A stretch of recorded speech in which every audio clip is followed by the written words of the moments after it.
Get ready to bid the night away because the LaSallian Emergent and Volunteer Experience auction is back. Hello, I'm Justin Gick. And I'm Callie Montana. Did you ever want to go on an interactive journey inside your favorite video game?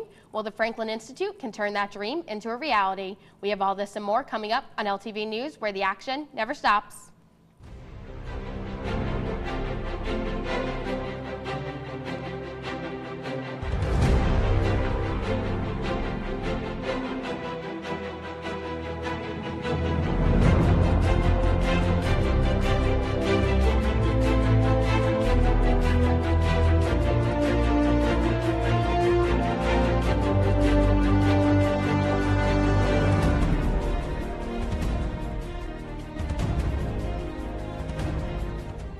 Hello and welcome to LTV News, where we bring you everything from 20th and Olney Avenue, Philadelphia, and the world. There's a lot to catch up on the next half hour, as Caitlin Page has had the opportunity to sit down with two board members from the African American Student League for this week's interview.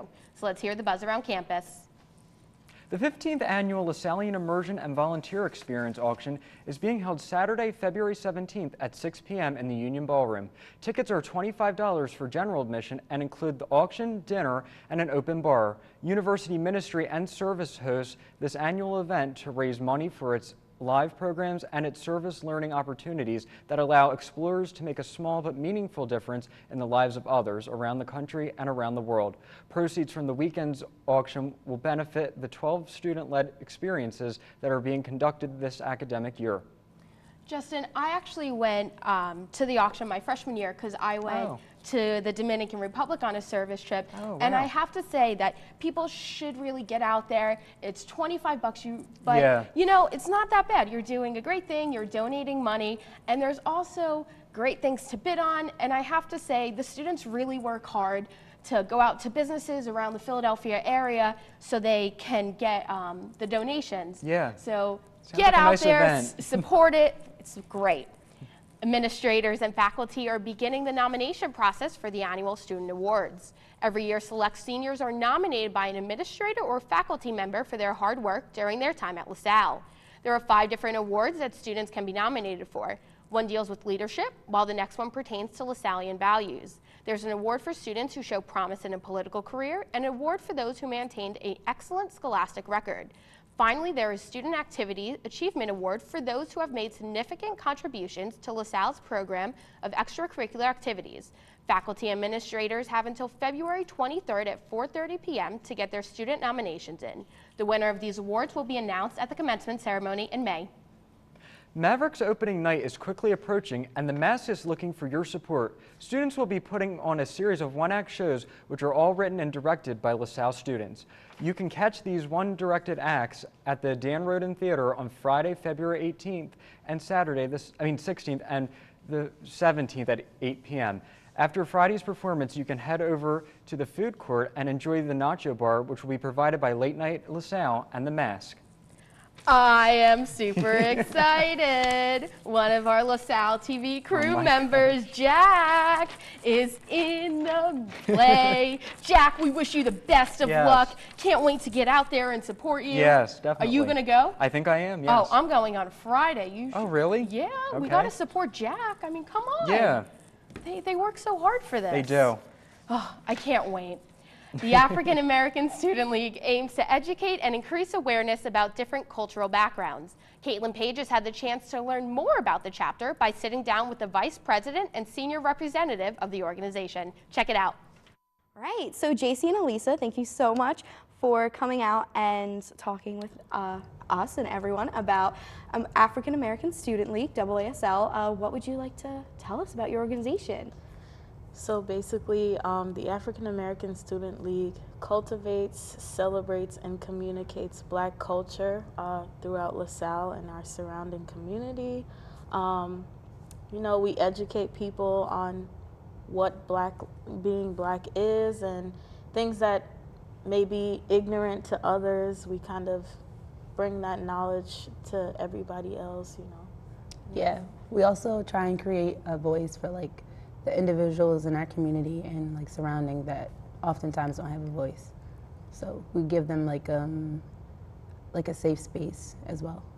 Very nice. What are some of the activities that you guys do? I know you do a lot all across campus, and you even collaborate with other organizations. What are some of them? So every month we hold 2 general assemblies. They're basically discussions based off of things that we deal with as college students or as Black college students. Or just like in general, like one will be like on hair or something, Black hair, and like the business setting or something like that. Like it just varies based on the Gs. Right. And during Black History Month, we have a crazy month full of events. We have our annual Deeply Rooted that's coming up on February 22nd. It's basically a platform for people with talents to come display their talent and express Black culture in what they do. So yeah, and both of you are seniors, so like that's 4 years here at LaSalle, which is a long time, but AASL has been on campus for 50 years now, right? So how, in your experience, have you seen AASL just evolve over the years? I mean, for me, I think it being that I started as an observer, you know, as a freshman, just watching how things went, I was like, wow, like I really want to make change here at LaSalle. I feel like now that I became a leader within AASL, I've definitely seen a lot of stuff change, especially with my experience. I think that honestly, I haven't had the best experience being an African American here at LaSalle. I feel like me and my fellow executive board members have created a platform for other African Americans to have a better experience at a predominantly white institute. So, yeah, I feel like we've always had a presence, obviously, for 50 years, but I feel like in the past 4 years we actually like enhanced that presence. Like our views are actually considered, our voices are heard. They want to see what we have to say and like what we want to do about various situations instead of just like acting on it or making assumptions. They come to us first. Yeah. So I like that. Yeah. So how would you describe this is going to be really hard and I'm sorry, but how would you describe the Black experience here at LaSalle? I think it's very challenging, but at the same time motivating. My freshman year wasn't the best. I think I had a lot of reminders on a weekly basis that, hey, I'm a Black student. I'm not a priority here. But definitely that has motivated me to become a priority or have other Black students, you know, become a priority in their near future. So. And then the same goes for me because we actually came in as friends. Yes. So like I feel like us taking on the roles as leaders shows that it actually motivated us like our freshman year. Right. Definitely. What do you see for the next 50 years of AASL here at LaSalle? Afrofuturism. I'm kidding. Yep. Afrofuture. You should talk about that. Go ahead. Wait, can you ask your question again? I'm sorry. What's like your vision for the next 50 years? So like right now, I feel like we've been focusing on like creating a voice within our actual LaSalle community. I feel like in the next 50 years, we'll like branch off to like the surrounding community and like create a closer connection. So I definitely see that. Yeah. For me, for our near future for LaSalle, I would definitely see a lot of representation for people of color, especially educators. I think that we need that a lot here at LaSalle because some students, you know, they learn off of experience. Nice. And you mentioned just branching out and spreading awareness and giving a platform. How can students that aren't involved in AASL or maybe are a part of the white community here at LaSalle, how can they help to spread this awareness as well and to just help? Yeah, I think you know, we're minorities. The world is created to benefit, you know, people with more privilege, like the white, the white population here in America. And I feel like a lot of people need to learn or educate themselves on what we face so that they can advocate for us. They can utilize their privilege. They can utilize their priority to help us, fix our lives. I absolutely agree with her as well. I feel like because they have more of a voice, they should be able to use that voice to communicate our struggle that we oftentimes can't voice. Right. So, thank you. Yeah. Well, thank you so much, Alicia and JC, for being here with us. Loved learning about the African American Student League, and absolutely want to visit any Explorer cafes or anything. You guys have such a great presence here on campus, and I hope the next 50 years at LaSalle see a lot of positive change, and you guys will be at the forefront of that. So thank you so much for joining us. Thank you for having us. Justin, I want to bring up the point that the African American Student League, great organization on campus, and they always have different events going on, and especially for Black History Month, they're having a networking night, which is actually the 15th of February, and it's actually in Founders Hall at 6:30. So, people can go. Anyone's welcome, and at Founders Hall, an alumni will be there. That's great. But it's time for our first break, but when we come back, we'll give you the inside scoop on how you can eat homemade ice cream while also playing classic video games. Stay tuned. You guys see what...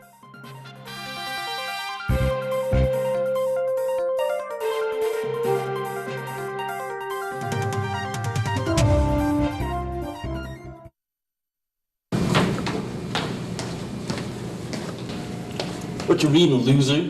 Nothing, man. I'm just trying to study for this task coming up. Got to keep up with work. Oh, that's cool. I'm trying to study. Leave me alone.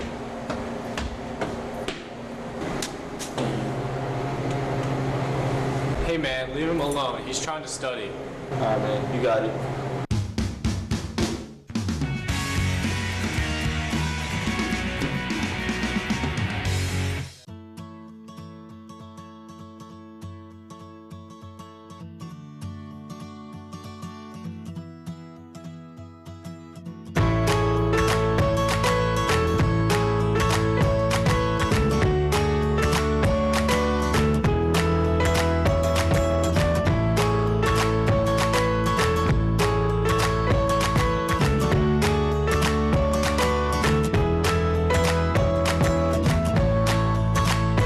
Hi, this is Eddie Dunn, host of LaSalle's favorite TV game show, Q&A. I'm here today to tell you to watch LaSalle TV. Though if you're seeing this commercial, that means you're already watching LaSalle TV. So I guess keep it up. You're doing an awesome job. I hope you like what you're seeing. Good job.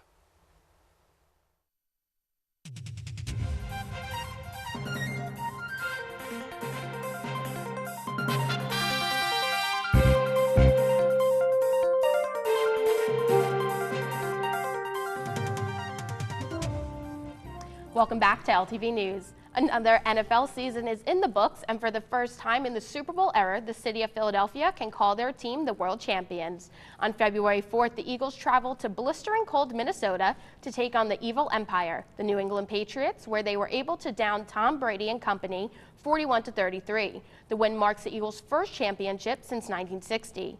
The Eagles used a backup quarterback along with many second-string players throughout the starting squad and a little Philly special to come through with the win. Nick Foles was named Super Bowl MVP as he racked up an outstanding 373 yards along with 3 touchdown passes and a touchdown reception on that now famous trick play on 4th down. Congrats, Philadelphia, and go Birds. Justin, I have to say, campus was crazy after the big win. And I don't know about you, but I ended up going to Broad Street, and that was an experience in its own. And you were brave. No, not really. I mean, I saw someone fall from like a traffic light. That was pretty entertaining. I mean, you never know when this will happen again. I mean, the city went crazy. Yeah, that was really neat. So it's great to see. Well, Philadelphia has passed what no other city in the United States has done before, as they are the first American city to legalize safe injection sites. These will be medically supervised sites where people can come to safely inject drugs.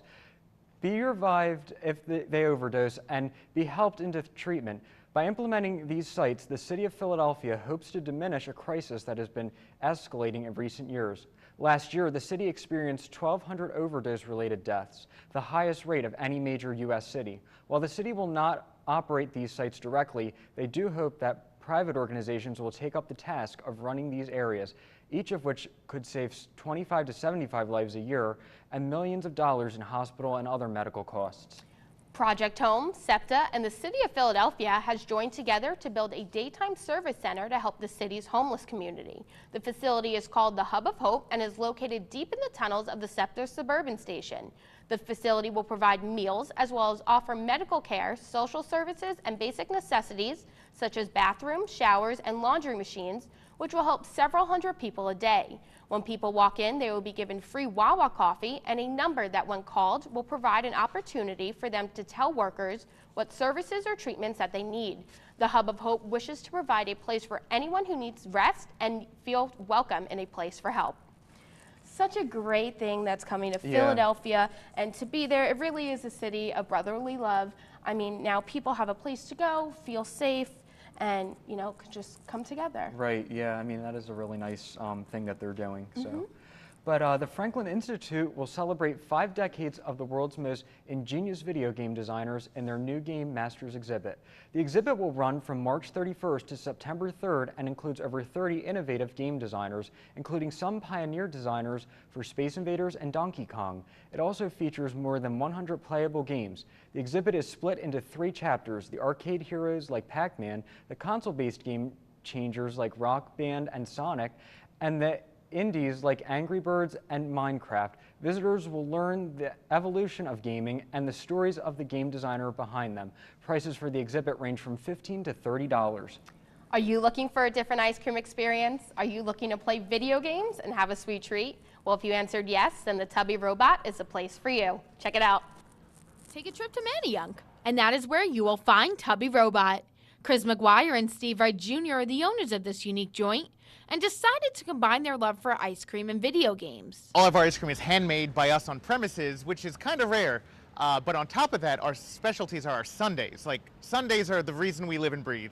We like combining our ice cream with different temperatures and textures so that you get something even better than ice cream. And what's cool about the games is that they appeal to everyone of all ages. So we've had kids coming in who are 3 years old, some kids who are 8 years old. A lot of them have never played a game with buttons before. Like, they're used to using capacitive touchscreens. But they play, and they'll play for an hour. Like, it's awesome to see. But then we also have people who come in who are in their 50s and their 60s, and they're like, I used to play this when I was a teenager. Because we have mostly classic games. Right now we've been playing from the 70s and 80s. We're going to move on to the 90s soon. But people love games, and just seeing people go back to these like classic games proves that they're classics for a reason. Tubby Robot has plenty of delicious flavors, ranging from vanilla, mint chocolate chip, chunky cherry, chocolate-covered strawberry, and many more. Their customers give it a 10 out of 10. I got chocolate mint chocolate and chocolate covered strawberry. I got the chocolate peanut butter swirl ice cream. So good. It's yummy. There's a lot of peanut butter in here. It's good. Most importantly, Tubby Robot is known for their sundaes. Their Belgian waffle sundae is currently the hottest item on their menu. It starts off with a scoop of ice cream right on top of the waffle. Next step is the hot fudge, some sprinkles and whipped cream, and to top it all off, a cherry. Tubby Robot is a great place to go if someone is looking to recharge their batteries. All they have to do is eat some yummy ice cream and play some video games. Well, Kelly, everything looked really delicious there, and it looked very crowded. Yeah, they have great ice cream there. I actually went back just a few weeks ago. I just can't stay away. So many different ice cream flavors, and they have crazy desserts there. Right.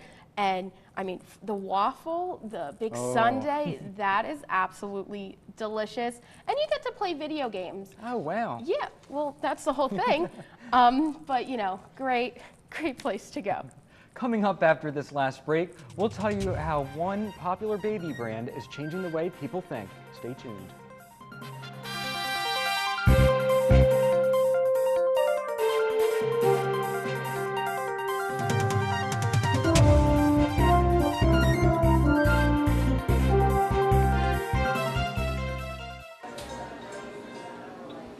Hey, what's up? Look, I am beyond drunk. I am so hungry. You wanna go get something to eat? Yeah, I only had like 2 drinks. Okay, perfect. Okay, yeah, meet me outside my house in like 5 minutes. Yeah, I'll meet you at your house. Okay.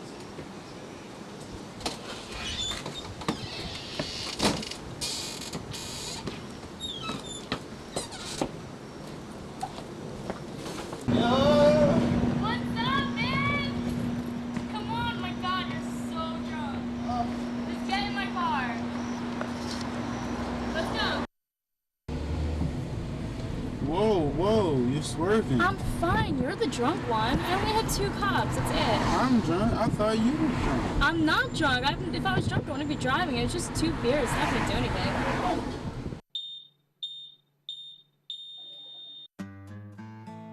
This is Kevin, and Kevin could use some kindness. Here's Ian. He could be that man.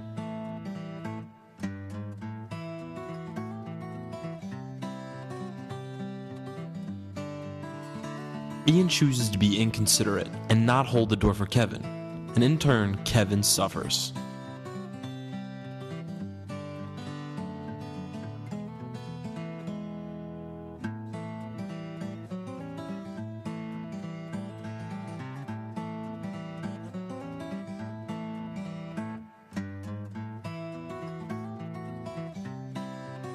Kindness may be a choice, but doing so is always the right one. So if Ian can make the right choice, you can too.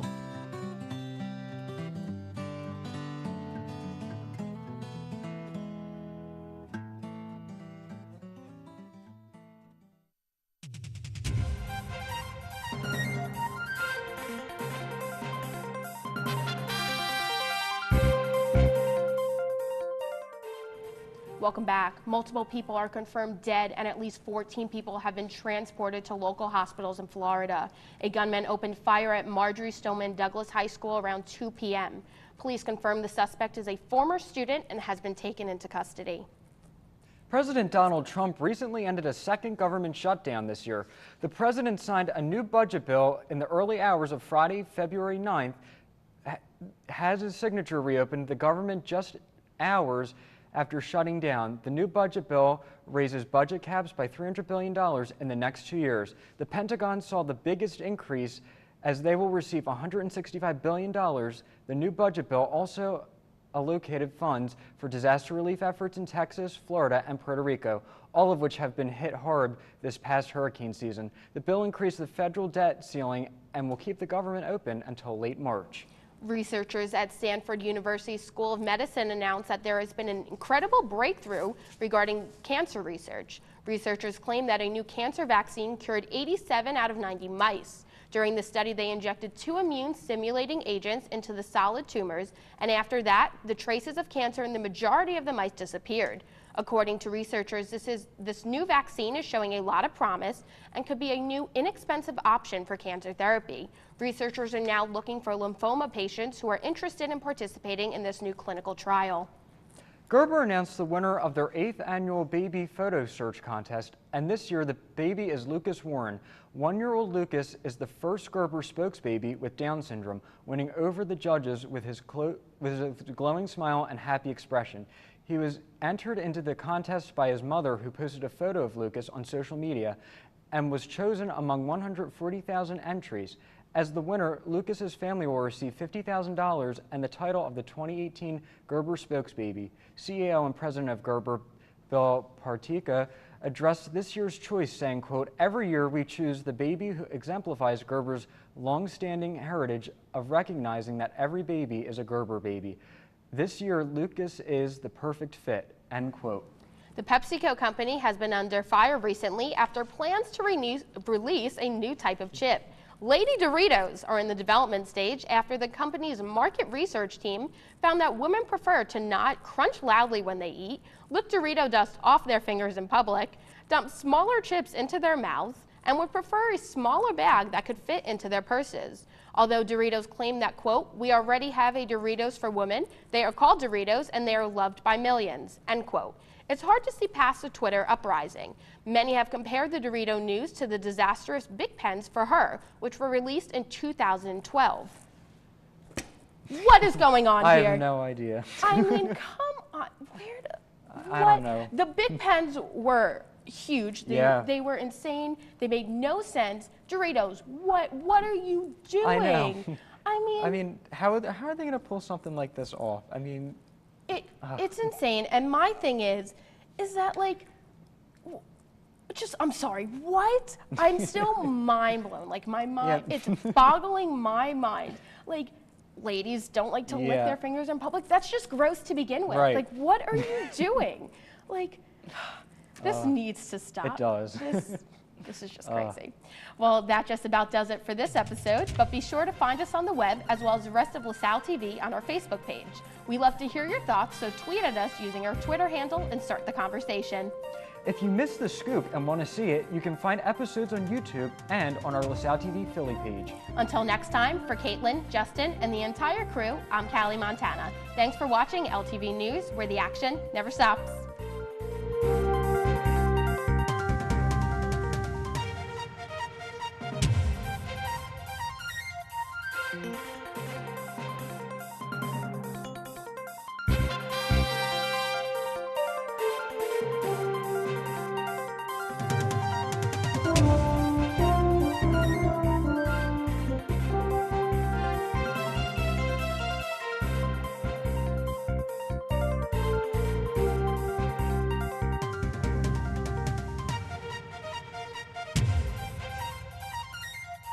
Mm-hmm.